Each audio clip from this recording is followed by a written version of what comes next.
Good morning बच्चों। आज हम लोग पाठ 21 सिखावन यह दोहा पाठ पढ़ेंगे। यह जो दोहा है संकलित है। इन दोहों में हमें कुछ शिक्षा दी गई है बुजुर्गों के द्वारा और जो कि छत्तीसगढ़ी में है, जिसे मैं आप लोग को हिंदी में अनुवाद करके तथा इसके भाव को समझाऊंगी। सिखावन माने सीखे के बाद या शिक्षा। सिखावन यानी क्या होता है? सीखने की बात या शिक्षा। ये पाठ में संकलित 9 ठन दोहा में कवि हर 9 ठन शिक्षा दे हवे। इस पाठ में जो है कवि जो है 9 दोहों में 9 शिक्षा की बात जो है कहे हैं। पहले के सियान मन अपन जिंदगी के अनुभव अपन पाछू के पीढ़ी ला सौंप देवे। पहले के जो बुजुर्ग होते थे वे अपनी ज़िंदगी के जो भी अनुभव होते थे वे अपने आने वाली पीढ़ियों को सौंप देते थे। यही किस्म के ज्ञान के भंडार भरत रहा और इसी प्रकार से ज्ञान का भंडार जो है आने वाली पीढ़ियों में आदान प्रदान होता रहता था। यही अनुभव और ज्ञान के बाद सिखावन कहे जाए और यही अनुभव की जो या ज्ञान की जो बातें थी वही सीखना कहलाता था। तो चलिए आज दोहों को शुरू करते हैं। इनमें से हम 2 दोहे पढ़ चुके थे। आज हम आगे के दोहों को पढ़ेंगे। तो आगे के दोहों को हम आज शुरू करते हैं।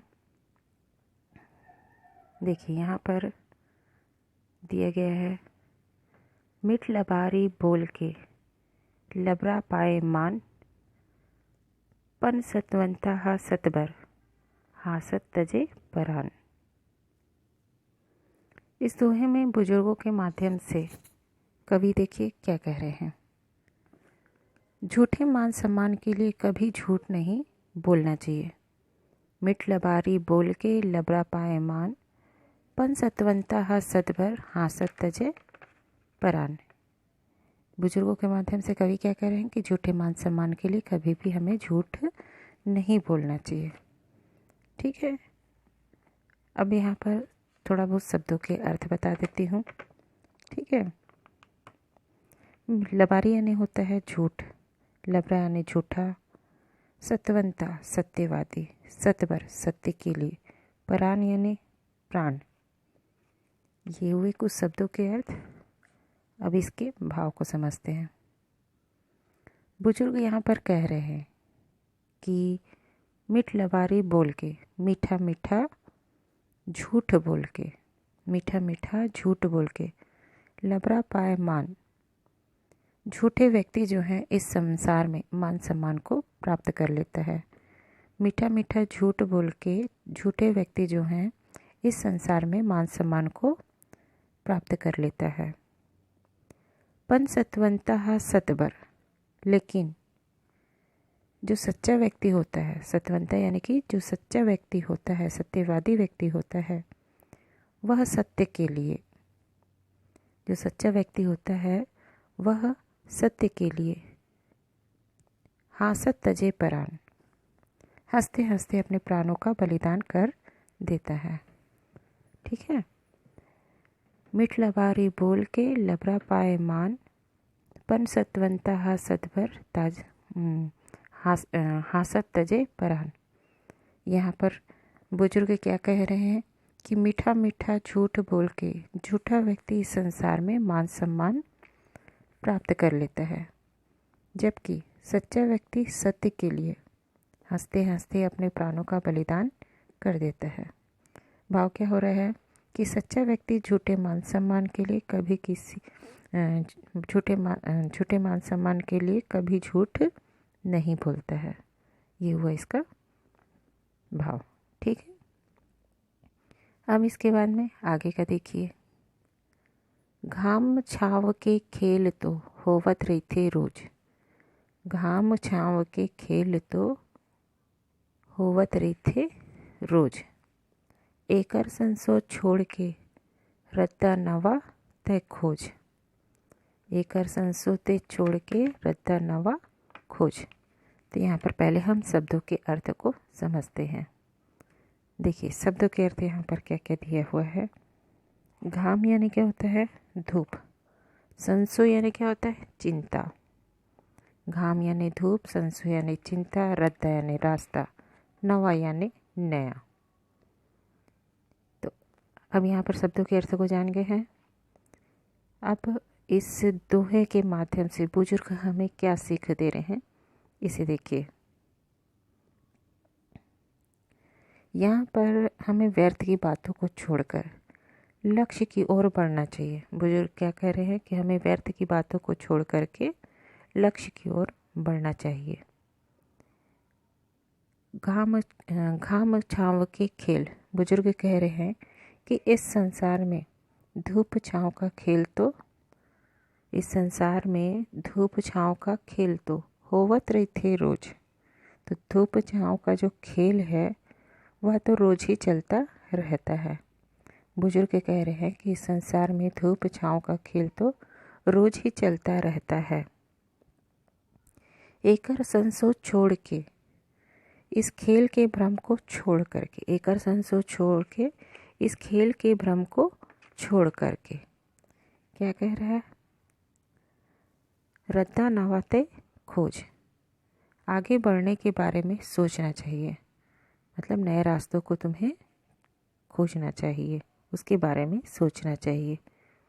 ठीक है, तो एक बार फिर बता रही हूँ कि बुजुर्ग क्या कह रहे हैं। इस संसार में धूप छाँव का खेल तो रोज ही चलता रहता है। इस खेल के भ्रम को छोड़ करके आगे बढ़ने के बारे में सोचना चाहिए। अर्थात व्यर्थ की बातों को छोड़कर अपने लक्ष्य की ओर आगे बढ़ना चाहिए। ठीक है, अब अगला देखिए। लाखन लाखन रंग के फूलथे फूल मितान, लाखन लाखन रंग के फूलथे फूल मितान, महर महर जे नहीं करे फूले अबिरथा जान। यहाँ पर बुजुर्ग क्या कह रहे हैं, अब इसके भाव को देखते हैं। पहले शब्दों के अर्थ को फिर यहाँ पर भी देख लेते हैं। लाखन लाखन का मतलब होता है लाखों लाख, मितान यानी मित्र, महर महर यानी सुगंध, सुगंध से महकना, सुगंध से महकना। ठीक है, अब इसके अर्थ को देखिए, यहाँ पर क्या बताया जा रहा है। यहाँ पर बुजुर्ग जो है सुगंधहीन फूल को कोई पसंद नहीं करता, यह बता रहे हैं। जिन फूलों में सुगंध नहीं होती है उन फूलों को कोई भी पसंद नहीं करता है। बुजुर्ग यहाँ पर क्या कह रहे हैं, कवियों के माध्यम बुजुर्ग जो कह रहे हैं उसको कवि यहाँ पर बता रहा है कि मित्रों,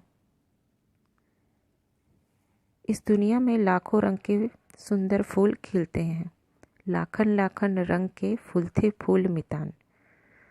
तो मित्रों को क्या कह रहे हैं कि हे मित्रों, इस संसार में, इस दुनिया में लाखों रंग के सुंदर फूल जो हैं खिलते हैं, लाखों रंग के सुंदर फूल खिलते हैं।